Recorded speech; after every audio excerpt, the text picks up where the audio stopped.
It's FashLife Updates. In today's episode, we will discuss the November covers of magazines and how the fashion world responds to the Israeli-Hamas conflict.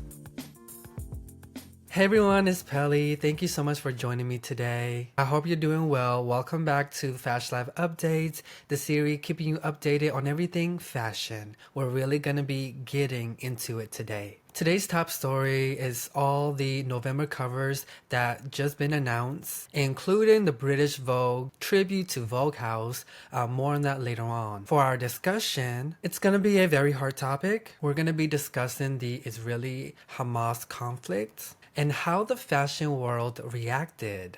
I was really contemplating whether I should have included this or not, but seeing so many people from the fashion community reacting and responding to this conflict, I thought it was only fair to share some of those reactions and let's have a discussion about it. It's also just important for us to be aware. But before discussing all of that, here's this week's fashion rundown.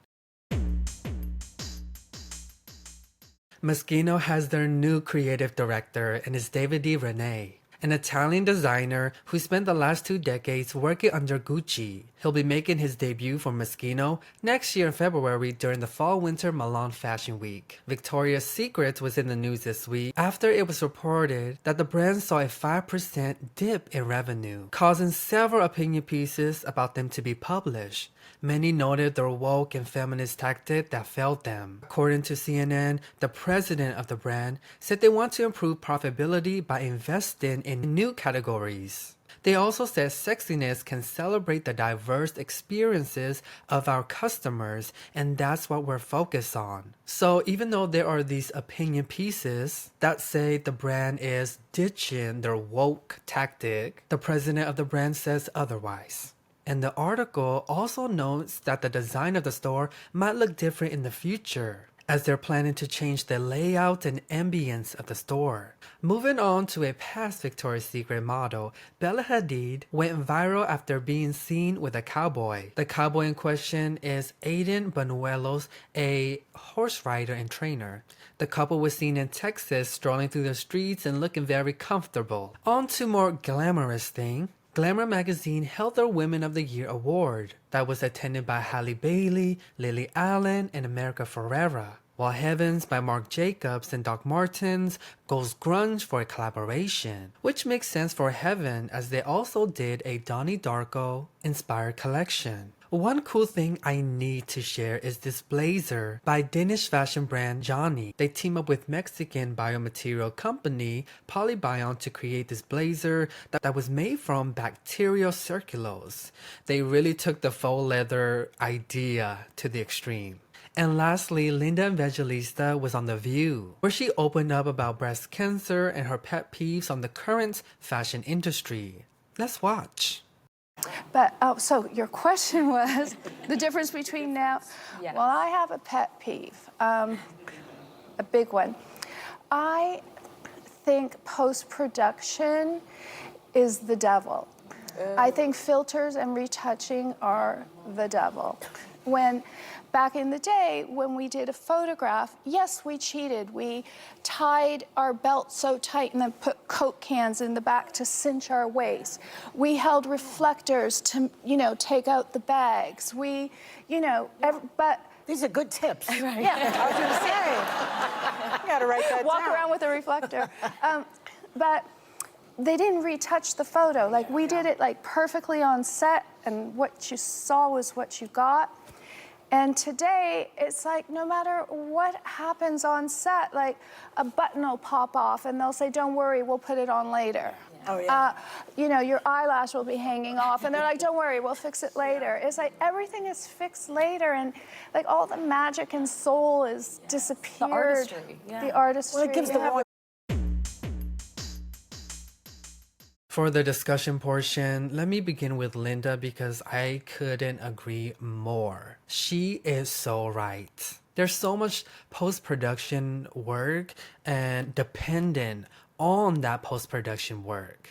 Back in the 80s and 90s, they made sure to get that shot. And now it looks like they don't care as much because they can always fix it in post. So I'm glad that she brought it up. because it's also a pet peeve of mine also.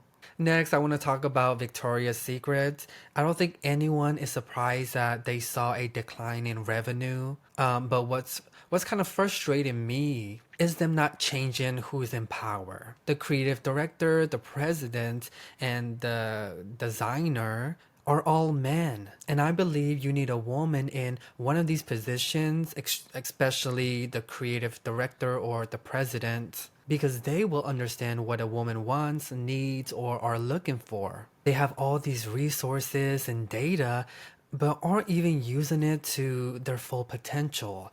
And besides that, how are you going to change your brand image by portraying yourself now more than ever about being diverse and promoting diverse women and their perspective, but behind the scene, the company is led by men. It's performative and just downright pandering. You cannot do a soft reboot. You have to do a full reboot. This is why I believe Victoria's Secret is stuck in limbo and can't make any progress. If you want to rebrand, you also have to do it behind the scene, and that's just my honest opinion. Let's move on to our top story. Today's top story is all the upcoming November covers. We have Timothée Chalamet for GQ. What GQ decided to do with this issue is have 5 different covers, each with their own style and aesthetic. Next is Austin Butler for The Interview magazine. Fresh out of his success from the Elvis movie, the Dune Part 2 actor proves why he's leading man material as the cover and issue highlights his good looks. The American Vogue November cover star is Carey Mulligan. The cover has a music composer-like theme as the actress promotes her role in the upcoming Miastra movie with Bradley Cooper. There's Naomi Campbell for Vogue Korea and Shalom Harlow for Vogue China, while Glamour magazine announced their Global Woman of the Year. The first is Millie Bobby Brown, and the second is America Ferrera. Lastly, British Vogue bid farewell to Vogue House, their headquarters, for their November cover. The issue and cover play on the idea of a house party as models, designers, guests, and staff gather together one last time at the iconic Vogue office. I actually really like the idea of this issue, and while I think a group picture in front of Vogue House would have made a fantastic, fabulous cover, I'm not mad at what we got. I really like it and I can't wait to go pick it up. And now that we're done with our rundown and our top story, let's get into our discussion. Before we get into this discussion, I'm just going to be transparent and say I'm not an expert on the Hamas and Israeli conflict, nor war or anything like that. I'm educated myself on it, but there are things that I just don't know. Not yet anyway.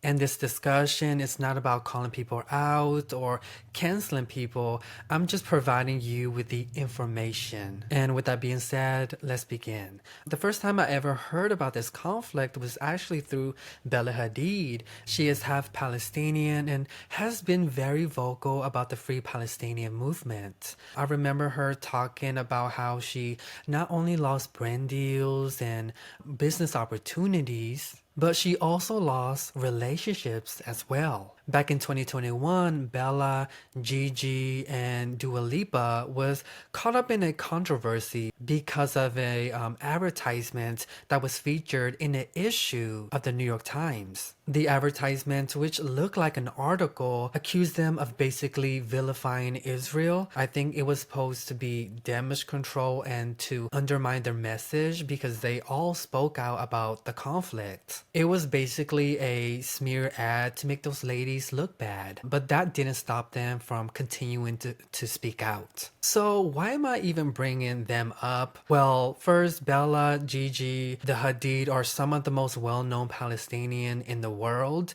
and they just happen to also be a part of the fashion world. Because of their background, they have skin in the game, and because of their huge platform, they're gonna speak out.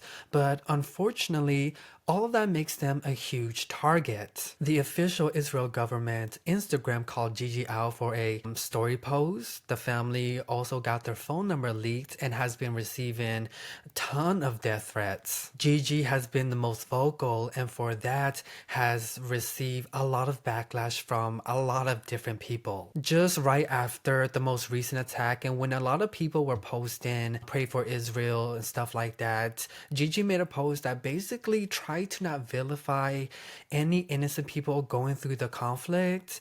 The post though came off as her being neutral, which didn't sit well with either side. Now you have just everyone hating on her because she's not saying what they want to hear. And this is where it gets so complicated and heated because there's so many different perspectives, even if people are on the same sides. So there's arguments going all around. Speaking of perspective, one person who shared her opinion is Gabriella Carifa Johnson. She's a stylist and the Vogue Global Contributing Fashion Editor at Large.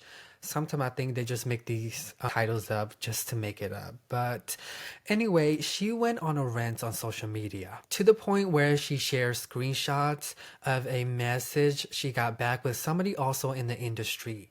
Now, after making her comments, some press took notice of the fact that she took her job title off her bio. And then Condé Nast, the corporation that Vogue is under, gave a statement saying Gabriella's social media posts and opinions are her own and do not represent those of the company. Then the New York Post also revealed that another source said Vogue did not ask her to remove her job title from her bio and that she was not a full-time employee of Vogue anyway, which I feel is a little shady. I mean, the response from Condé Nast makes sense. When doing my research, I noticed that Vogue has stayed neutral with only articles about fundraiser and books relating to the conflict being posted. And this isn't the first time Vogue has kind of been caught in the middle of this conflict. Back in 2014, Gigi was featured in an issue of Vogue where they made a remake of Anna Wintour's first American Vogue cover. The drama was that the original cover had an Israeli model and the remake had Gigi Hadid, who's a Palestinian. So a lot of people were accusing Vogue of pushing an agenda, but the magazine said they chose Gigi because she was just hot during that time. So there is a lot going on, and there was a lot going on relating to this conflict and the fashion industry. There are brands supporting Israel. Chanel, for example, according to a leaked memo mentioned by Women's Wear Daily, a highly credible fashion publication, said that Chanel will be making a $4 million donation to humanitarian assistance. Tory Burch, Calvin Klein, and Tommy Hilfiger are also donating. And to support Israel, American Eagle replaced its Times Square billboard with a picture of the Israeli flag. Designers Victoria Beckham and Stella McCartney both spoke out about being human in the situation. The CFDA also made a statement against the attack, and of course the conflict caused many fashion-related events to be postponed or canceled. And I think this is a great place to wrap up our discussion because of what's going on in social media with a lot of different views, a lot of division. I'm noticing a lot more brands and fashion people are deciding to stay silent on the matter. Even the Hadid, who was once very vocal, are backing down now because it's not only getting dangerous, but they're also being criticized by all sides. Like nothing they say is good enough. So, and I think a lot of people are starting to realize that. But what do you think? And what do you think of the fashion community reaction to everything that's going on with the conflict? Well, that's it for this episode of FashLife Update. Thank you so much for joining me today. Let me know all your thoughts and opinion down in the comments below. What do you think of everything that's that's going on in the fashion world or the conflict, and was it necessary for me to include this? I do feel like it's my responsibility as a fashion journalist or a up and coming or a aspiring fashion journalist to cover stuff like this, because fashion world reacted, the fashion community reacted, and I'm here to tell you how they reacted, you know. But also like and subscribe for more fashion related videos and to just support this channel. It does mean a lot to me. I'm your host Pelly. You're fabulous. Be yourself and remember to keep living that Fash life. Bye.